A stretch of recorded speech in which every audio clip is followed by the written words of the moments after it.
Buenas. Continuamos con el trabajo práctico número 2, ecuaciones no lineales. A partir de los siguientes ejercicios vamos a ver lo que son ecuaciones de funciones implícitas, ¿sí? A diferencia de los ejercicios que vimos anteriormente, no siempre vamos a tener ecuaciones de este tipo, ¿sí? En donde, bueno, claramente no se puede despejar el valor de x de funciones de este tipo. Cuando será igual a 0, entonces tenemos que recurrir a los métodos que estuvimos viendo hasta ahora, ¿sí? Bueno, a veces no se da de esta forma, ¿sí? Sino que se da de esta otra forma, en donde una ecuación se iguala a otra, ¿sí? Vamos a ver, no solamente en este ejercicio, sino más adelante, de que es más probable que nos encontremos con situaciones de este tipo, ¿sí? Es más, como se dice, aplicable a la vida real, digamos. Pero eso lo vamos a ver en los siguientes ejercicios. Bueno, el tema es cómo se resuelve esto, ¿no? Y la verdad es bastante sencillo en realidad. O sea, en lo que es la aplicación de los métodos es simplemente despejar una de las ecuaciones para un lado o esta del otro e igualarlas a cero, ¿sí? Es decir, yo despejando esta ecuación creo una nueva función en la que llamemos esto f de x y esto g de x. Entonces me queda que f de x menos g de x es igual a una nueva función, hx, ¿sí? Bueno, esa h de x es igual a 0. Igualarla a 0 y encontrar las raíces. ¿A qué equivale encontrar las raíces de esa nueva función? Y equivale a encontrar el punto de intersección entre estas dos ecuaciones, ¿sí? A modo de ejemplo, agarré una de esos casos y bueno, lo grafiqué acá en GeoGebra más que nada para hacer más sencillo la vista de lo que estoy diciendo, ¿no? Podría haberlo hecho en Excel, pero capaz que con algún punto, alguna interpolación mal hecha o algo por el estilo, capaz que no se veía tan bien. Entonces, opté por este programita. Bueno, tengo acá las dos funciones por separado, ¿sí? Esta f de x y esta g de x que hablaba. Y vemos que en este caso tiene dos puntos de intersección, ¿sí? Podría haber sido un punto solamente, un solo punto de intersección o varios. Y por último tengo esta hx que representa una de las funciones despejadas, ¿sí? Bien, entonces como decía, encontrar las raíces de esta función, de esta nueva función despejada, es encontrar el punto de intersección entre las dos funciones que estamos evaluando, ¿no? ¿Sí? Acá fíjense que tenemos la raíz de la función hx igual al punto de intersección entre ambos. Tiene un valor de y y un valor de x, ¿no? Igual. Tenemos este punto de intersección equivale a la raíz de la función hx. ¿Sí?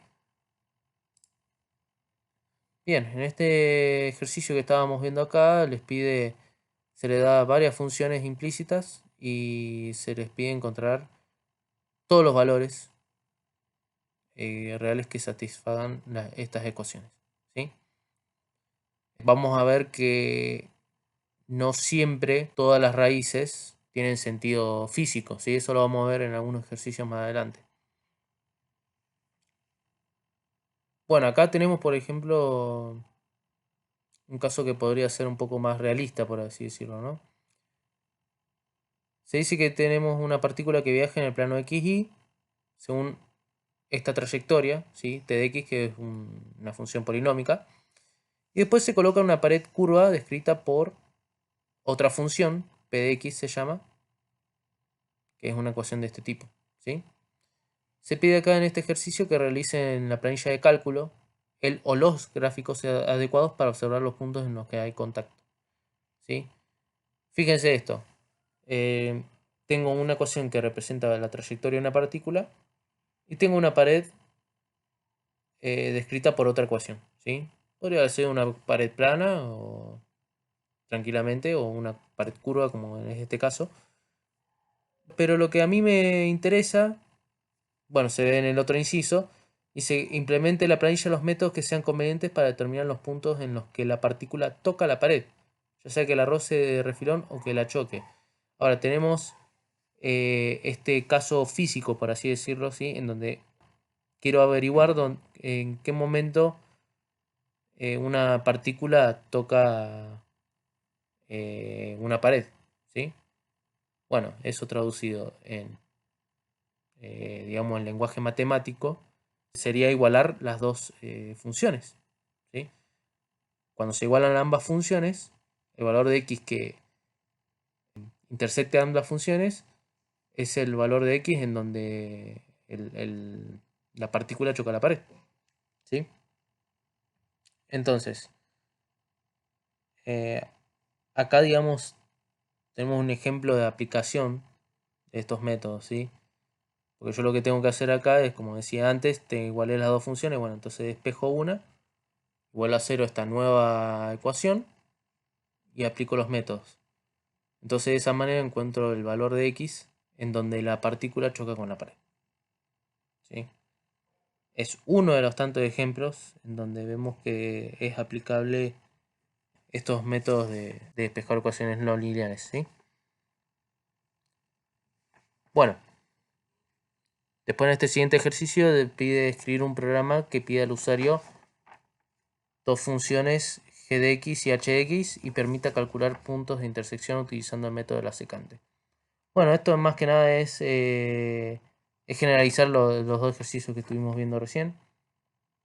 Es solamente hacer un programa que pida dos funciones y bueno, seguramente es restar ambas funciones que se ingresan.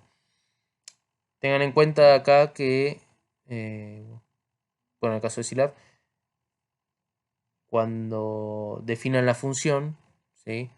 Seguramente ustedes lo van a ver después, que cuando hagan g menos h, por ejemplo, tener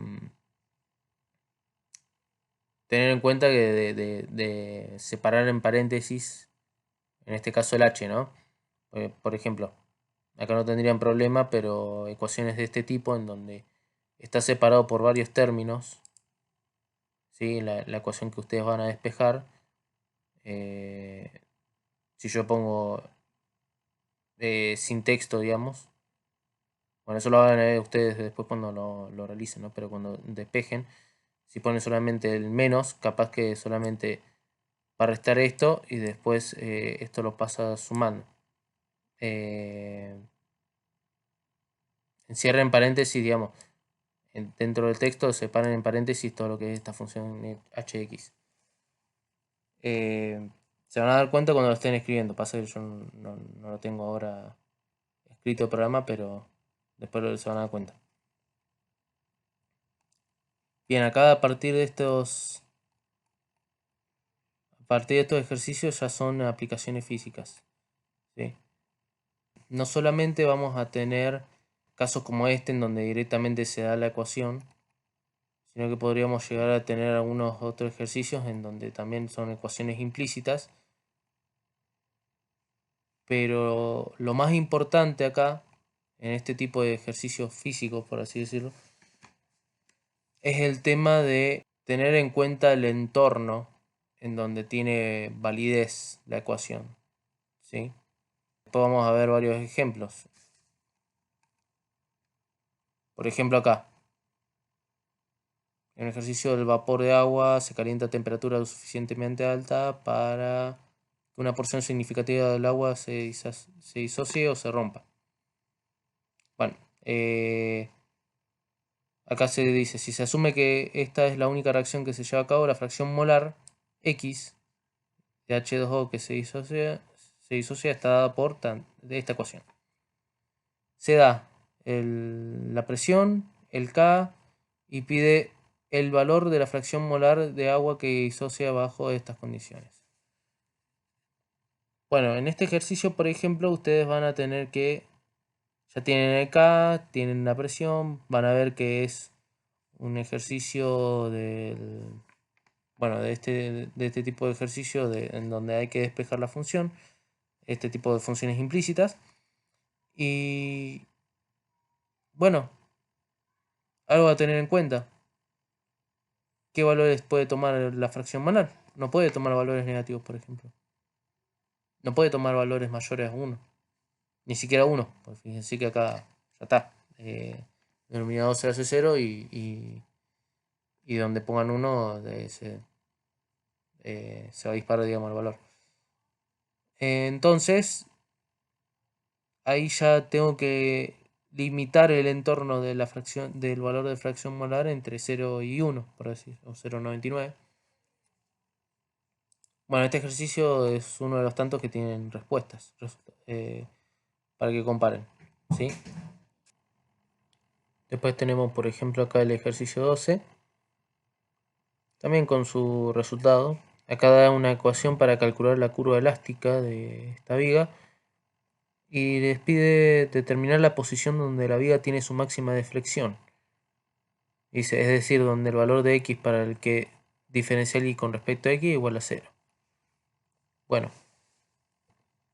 además de tener, digamos, como mencionábamos antes, un entorno de valor de x, porque fíjense que acá el L este representa el largo de la viga, ¿sí? Entonces no puede ser mayor a esto. Ahí ya nos da más o menos entre qué valores de x puedo trabajar. Otro dato de acá es que pide la máxima deflexión de la viga. Entonces vamos a tener que derivar esa ecuación y trabajar con su derivada, ¿sí? Hay varios ejercicios de este tipo y ahora vamos a ver uno de ellos, en donde hay que trabajar con la derivada en vez de con la función original. Y bueno, después acá tenemos, pide escribir un programa para que, dada una función continua y derivable, ingresada por el usuario, se pueda hallar un máximo o mínimo relativo, utilizando el método de regla falsa y el método de Newton-Raphson. Bueno, acá dice hallar el máximo o mínimo relativo, justamente lo que estamos diciendo recién acá en el ejercicio 12. Hay que trabajar con la derivada, ¿sí? Igualando a 0 la derivada, puedo encontrar los máximos y mínimos relativos de una función, ¿sí? Entonces, una vez hecho este programa, tranquilamente podría utilizarse para este ejercicio, ¿sí? En realidad, para resolver este ejercicio van a tener que derivar esta función, no es difícil de derivar. Y a esa derivada recién calculada le van a tener que aplicar a raíces. O la otra forma va a ser, una vez que tengan este programa que se ingresa la función y el programa calcule la derivada, encuentran ahí los máximos mínimos calculando las raíces de la derivada que realiza el programa. ¿Y cómo sería, cómo funcionaría este programa? Sencillo. Los valores de x no tendría que cambiar, ¿no? O sea, eh, si elijo un valor de x acá en la función original o en la derivada, bueno, obviamente las funciones sí van a cambiar, pero el x sigue estando dentro del mismo entorno, ¿no? Entonces, el x no tendría que modificar. Lo que yo tendría que modificar es la función con la que yo estoy trabajando, ¿sí? Entonces, las f's, o sea, la fx que yo ingreso a la fx, pero después en el cálculo, a la hora de hacer reemplazo y demás, siempre trabajo con la derivada, ¿sí? Digo que mi función es, mi f de x es igual a la derivada. Bueno, y la derivada primera va a ser igual a la derivada segunda, y así. En el caso de Newton-Raphson, por ejemplo, en vez de... Recuerden que num derivative puede calcular la derivada primera y segunda, utilizando ahí los parámetros de salida. Pongo der1 y d2 igual a num derivative de la función. Bueno, entonces en vez de trabajar con una f de x, trabajo con der1. Y donde estaba la derivada 1, trabajo con la derivada 2. Creo que era en el TP1 donde se mostraba bien en consola cómo funciona un num derivative. Repasen eso si es necesario. Y van a poder ver que se puede realizar la derivada segunda de la función con eso. esa función. Bueno, a modo de ejemplo podemos realizar uno de estos ejercicios. Vamos a tratar con este. Dice, una placa cuadrada con lados de longitud unitaria tiene su centro en el origen de un sistema de coordenadas cartesianas x, y. Los lados son paralelos a los ejes x, y. Es decir, tengo un cuadrado, ¿sí?, de longitud 1. ¿Sí? En la placa se perfora un círculo de radio r. ¿Sí? No especifica qué valor toma esta r. El centro del orificio está sobre el eje x a una distancia r del lado izquierdo de la placa, como se muestra en la figura. Fíjense que acá tengo el centro, más o menos, me está diciendo que está a una distancia r del lado izquierdo, ¿sí? Por acá. Al parecer ese r es variable, ¿sí? O lo vamos a hacer variable, vamos a ver. Dice, el centroide de la pieza resultante tiene una abscisa igual a c, que está definida por esta ecuación que está acá, ¿sí? Y después el valor de r que maximiza la c satisface esta ecuación, ¿sí? O sea, esta ya es la ecuación derivada y ya igual a 0, entonces por eso quedó tan chica, digamos, por así decirlo, ¿no? Pide determinar el radio del agujero con el que se obtiene la máxima excentricidad mediante alguno de los métodos vistos, ¿sí? Usar un EMA igual a 10 a la menos 4 y se deberá hallar las raíces de la segunda ecuación y determinar cuál es el valor. Bueno, acá en paréntesis dice, deberá hallar las raíces de la segunda ecuación y determinar cuál es el valor buscado que maximiza el valor de C. Y fíjese la nota, verifique que los valores hallados tengan sentido para el problema. Bueno, es lo que estábamos hablando antes. Tengan en cuenta lo siguiente. Fíjense que R, por ejemplo, no puede tomar valores negativos. Entonces eso ya me limita un poco digamos, el entorno de los valores que puede llegar a tomar. Y después, bueno, yo ya sé que mayor a 0,5 no va a ser, porque ya que el radio toma el valor 0,5 porque ya es un círculo de radio 1, entonces, perdón, de diámetro 1, entonces ya va a estar fuera, digamos, del cuadrado y seguramente, bueno, no estoy seguro, pero lo más probable es que esto ya deje de tener validez y demás. Entonces, está limitado. Está limitado entre 0 y 0,5 el radio. ¿Sí?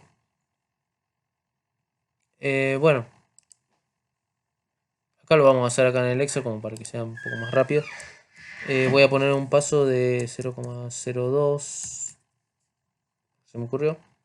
Acá voy a poner el R y acá tengo la función, la derivada de C. ¿Sí? Bien, como dije, 0. Y acá esto va a ser igual a la valor anterior más el paso anclado. Perfecto. Bien. Y acá vamos a meter función.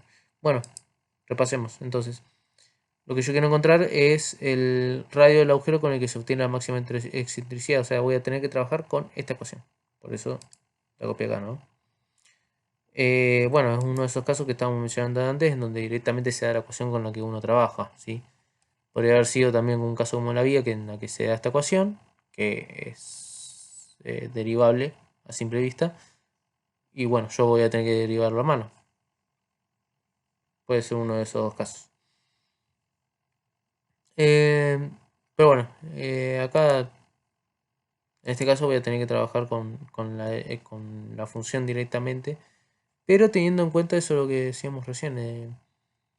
Teniendo en cuenta que tiene un entorno, ¿sí? En donde tiene sentido físico la ecuación y el resultado, ¿no? O sea, si yo encuentro una raíz en menos 15, por así decir, no va a tener sentido físico, ¿sí? Entonces eso yo no lo puedo tomar como resultado. Entonces de las tres raíces, una sola de esas raíces puedo yo considerarla un resultado válido, ¿sí? Por eso capaz que lo más complicado acá sea, se lo digo porque a mí me puede llegar a pasar también, a cualquiera le puede llegar a pasar, prestar un poco de atención a eso, ¿no? Más que nada lo que estamos haciendo y ver que eso esté bien, ¿sí? Sí, bueno, a ver, vamos a darle para adelante. Bien, acá tengo. Yo dije que esto iba a seguirlo hasta 0,5. Bueno, ahí ya vi un cambio de signo.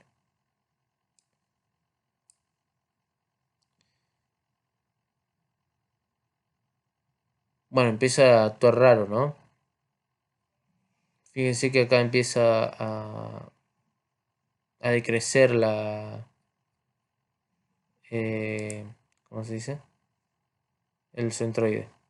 O sea, llega a ese máximo que estaba describiendo antes y empieza a retroceder. Comportamiento medio raro.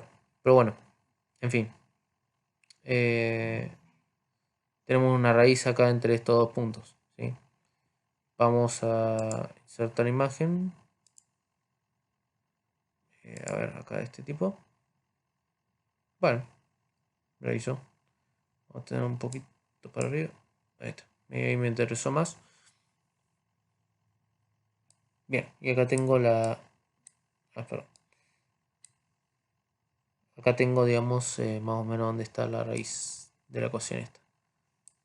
¿Sí? Bueno, podría poner acá la función. Seguramente lo que va a hacer es arrancar con una cierta curvatura y después empieza a descender a partir de ese 0,4. Parece ser que tiene como un máximo relativo. ¿Sí?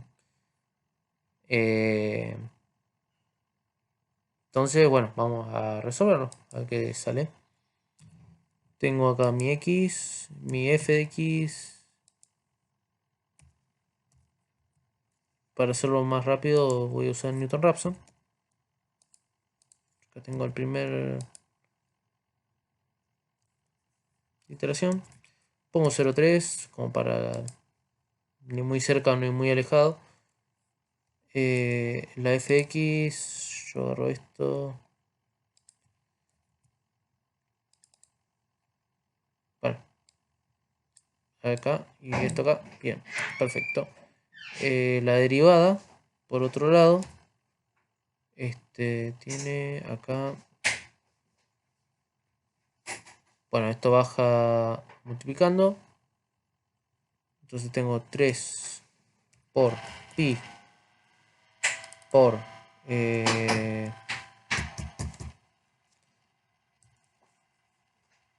a ver, por el x al cuadrado, que sería esto al cuadrado, menos 3 directamente. Ahí está. Bien. Bueno, y acá en lo que vamos a... la ecuación sería el x anterior menos la fx dividido la derivada en ese punto.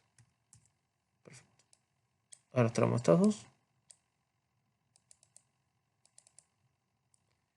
Calculamos el error, que sería igual al valor absoluto de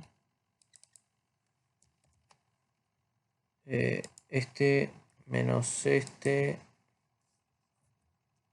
dividido este. Y acá, enter. Le aplicamos la regla. Insertar. A ver, ¿dónde está? No, estaba por acá.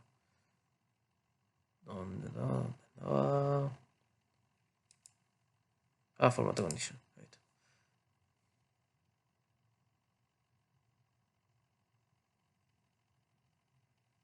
Es mayor que. No. Cuando es menor que. Le ponemos.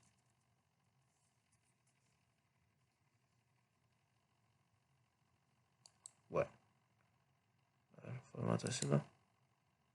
No. Disculpen. Formato condicional. Administrar reglas. Acá está. Esto. Editar la regla. Ah, tiene el punto.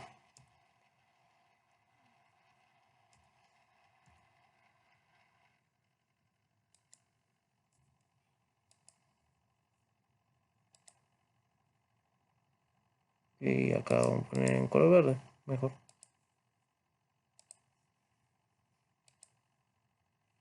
Bueno. Relleno. Ahí está. Sin color.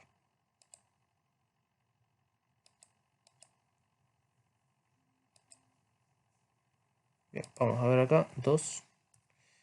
Y vamos a arrastrar, a ver.